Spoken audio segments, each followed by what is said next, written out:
Hey everybody, it's your bro Luke Feast, back at you with another video. I wrote a new screenplay for Story of Trey. I'm calling it Story of Trey again. I'm not gonna spoil too much, but this is the screenplay. And I'm working on the first scene. Yeah, I'm a little behind, don't judge. But I'm gonna try to get this episode done by the end of the month. So let's go on to Adobe Animate, shall we? Adobe Animate. I'm just gonna animate the episode in this video. This is what I got so far. We got the introduction slide, and they're playing video games. And then the next one was, I can't even hear myself now. Noise canceling headphones, what am I supposed to do? We got the third shot, and that's where Ethan says, "You're going down though next time, Trey."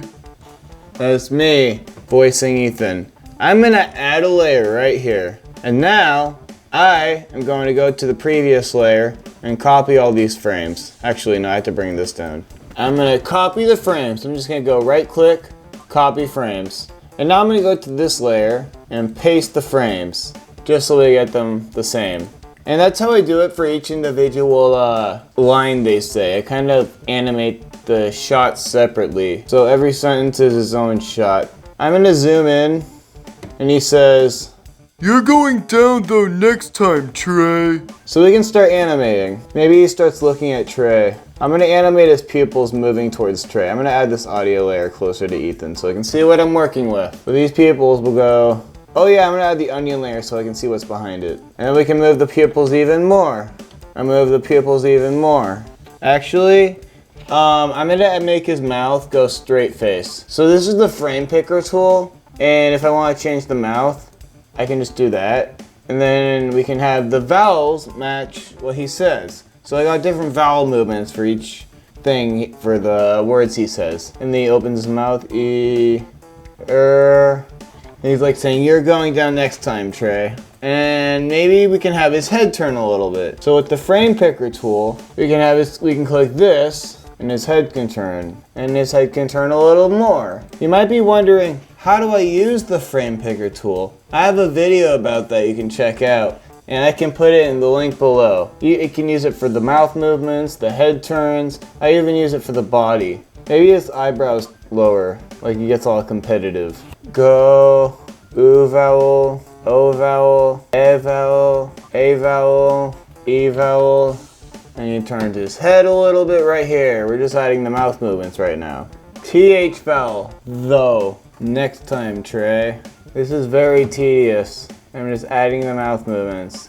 I feel like I want to do more. I feel like I want to do more with the body movements. Maybe his head turns back forward, and then his eyebrows can move up again as he ends his sentence. And now we're going to keep adding mouth movements.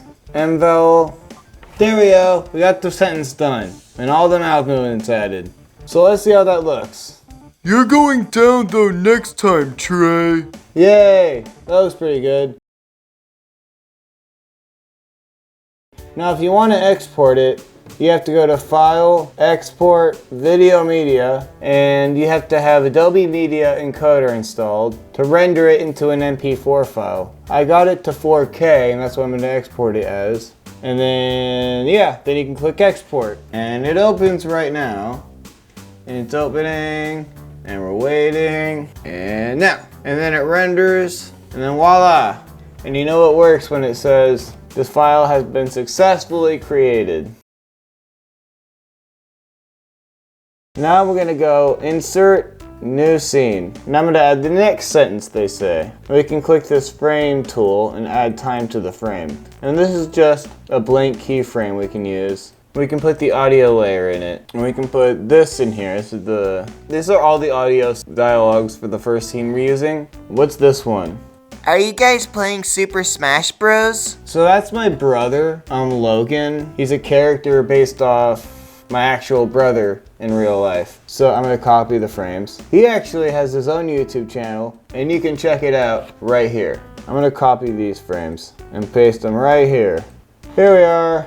Actually, I want Logan to appear right here, but I kind of want to re-export scene 3 because, I'm gonna go to files. I'm gonna delete this. I kind of want a close-up of Ethan. So we can zoom in the camera right here. If you click C, it'll open up a camera layer and you can just zoom into wherever you want. So I'm just gonna have a close-up of both of them. File, export. So I'm gonna re-export that for a specific reason. And I'm gonna have a close-up instead of a wide shot.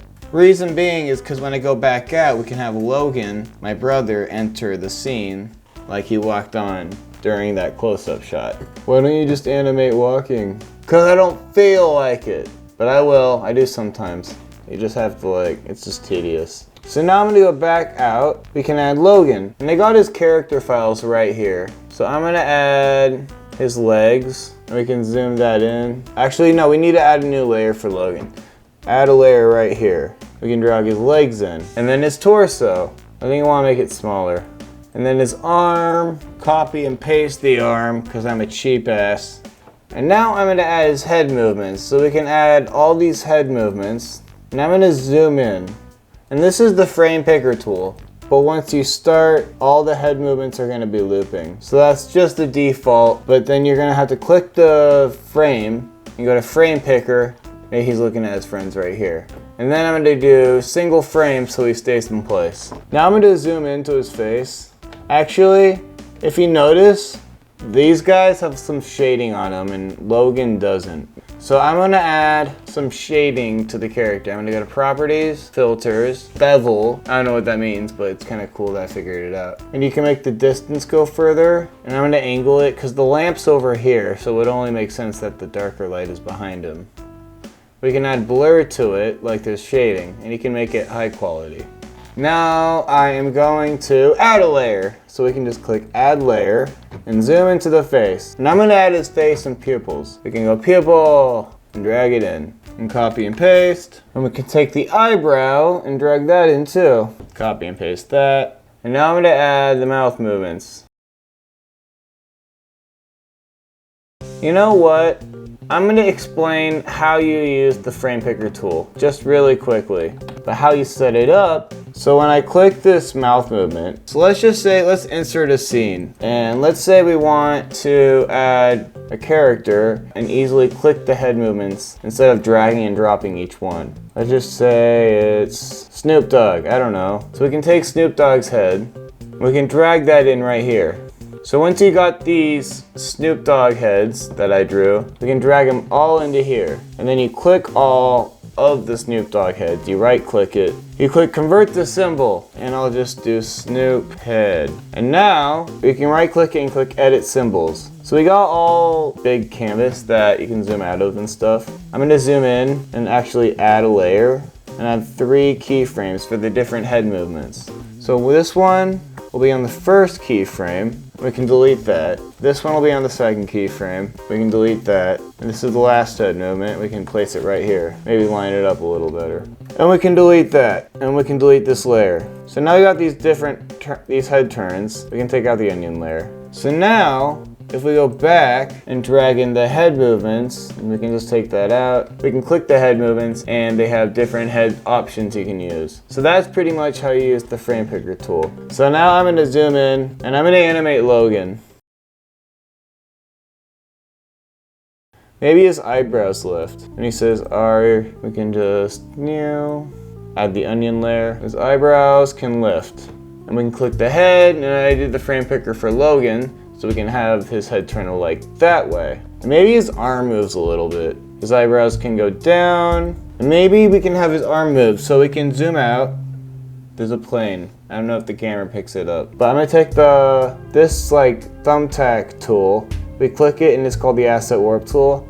I can just click the shoulder, the elbow, and the wrist. We can have his arm move a little bit. And maybe a little bit more. And we just keep adding turns to it. Like he's lifting his arm. I think they updated it. It looks different. And maybe his arms can move down again. We can move his arm down, more down. Now we got this. Are you guys playing Super Smash Bros? No, we can move this arm. I want the arm movements to be a little more spread out. So let's see how that looks. Are you guys playing Super Smash Bros? That looks better. And now we'll have to do the mouth movements again. I think I'm gonna end that video there. Stay tuned for more tunes, films, and music, and have a great day.